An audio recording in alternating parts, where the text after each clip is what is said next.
जय माता दी। स्वागत है आप सभी का। आप सभी ने मुझे जो वीडियो बनाने का आइडिया दिया है, अपनी बात शेयर की है, थैंक यू सो मच उसके लिए।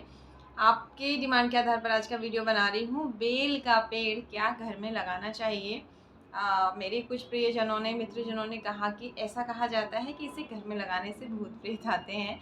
तो क्या ये बात सच है, और क्यों लगाना चाहिए और क्यों नहीं लगाना चाहिए, इसकी चर्चा हम करेंगे। और शास्त्र क्या कहते हैं, शिव पुराण, स्कंद पुराण इसके बारे में क्या कहती है, इसकी चर्चा भी हम इस वीडियो में करेंगे।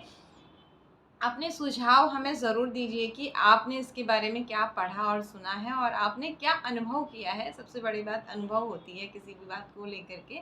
हम कोई चीज़ पढ़ते हैं या सुनते हैं और फिर उसे जीवन में उतारते हैं तो हमें क्या अनुभव मिलता है, वो सबसे अधिक मायने रखती है।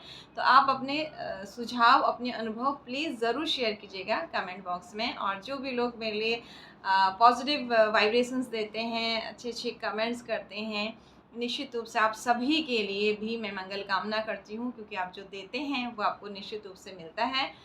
जैसी भी वाइब्रेशन आप मुझे भेज रहे हैं, मैं माता रानी से प्रार्थना करती हूँ यकीनन आपको भी ज़रूर मिले, क्योंकि आसमान की तरफ फूल फेंकते हैं तो फूल ही नीचे आएगा वापस, पत्थर फेंकेंगे तो पत्थर ही आएगा।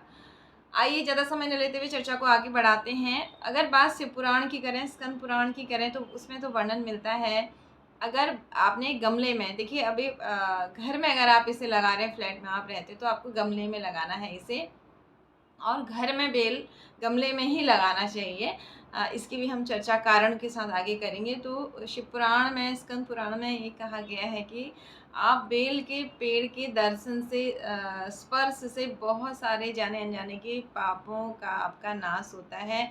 और इसे जल से अगर आप सींचते हैं, घी का दीपक जलाते हैं, तो इससे विशेष माँ लक्ष्मी की कृपा प्राप्ति आपको होती है। और माँ पार्वती के अंश के रूप में भी इसे देखा जाता है। और ये कहा गया शिव पुराण में, तो ये लिखा है कि जहाँ बेल का पेड़ होता है वो क्षेत्र काशी के तुल्य हो जाता है, इतना पवित्र होता है। और अगर आप इसे घर के उत्तर पूरब में लगाते हैं तो इससे मान सम्मान में वृद्धि होती है। उत्तर पश्चिम में लगाते हैं तो घर में ऐसे दर्शन मात्र से ही, कहते हैं जाने अनजाने के जितने भी लोग हैं उन सभी का जो दोष नहीं है वो निवारण हो जाता है।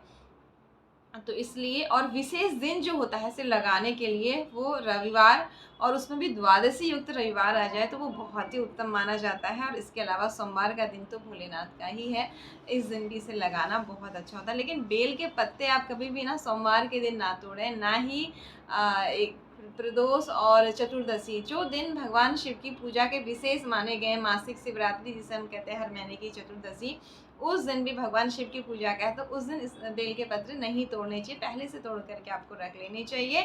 क्योंकि उस दिन चढ़ाने का विशेष महत्व है। और ये स्वयं में बेल की पेड़ की पूजा मात्र से ही आपको भगवान शिव और शक्ति की पूजा का फल प्राप्त होता है, ऐसा वर्णन हमारे शास्त्रों में मिलता है।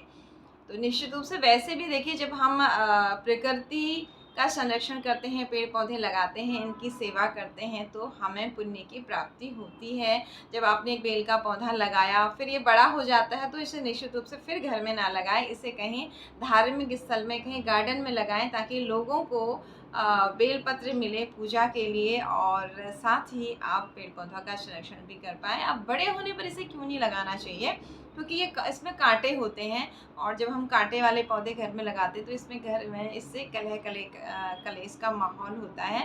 तो इसलिए जब तक ये छोटा सा है तब तक इसे गमले में आप सींचते रहें, बड़ा होने के बाद इसे कहीं दूर लगा दें। मुझे लगता है शायद इसीलिए पहले ना जो चीज़ें हमें नुकसान कर रही होती थी, उनका संबंध कहीं न कहीं भूत प्रेतों के साथ जोड़ दिया जाता था, लोगों को एक भय दिखा दिया जाता था ताकि वो ऐसा ना करें। तो इसीलिए शायद मना किया होगा, क्योंकि बड़ा पौधा, बड़ा पेड़ होगा, इसका कांटे नीचे भी गिरेंगे। और एक तो कांटे वाले पौधे लगाने से घर में आपका वास्तु दोष होगा, और दूसरा आपको कलह कलेश होने से, और दूसरा इसके कांटे नीचे गिरेंगे तो वो भी नुकसान करेंगे आने जाने के टाइम में। तो इसलिए शायद, मुझे तो ऐसा लगता है, क्योंकि जितनी कथाएं सुनी उन सब में इसकी बहुत महत्ता है, इसको घर में लगाकर पूजा करने की। और इसके अलावा जो शिव पुराण पढ़ा, स्कंद पुराण पढ़ा, वहाँ भी इसका बहुत ही अच्छा महत्व है। लेकिन आप सभी से मेरी रिक्वेस्ट है कि आप अपने अनुभव ज़रूर मेरे साथ शेयर कीजिएगा कि आपने इसके बारे में क्या पढ़ा, सुना है और क्या अनुभव किया है। थैंक यू सो मच अपने सुंदर सुंदर सुझाव देने के लिए, वीडियोज़ को लाइक, शेयर, कमेंट्स करने के लिए। जय माता दी।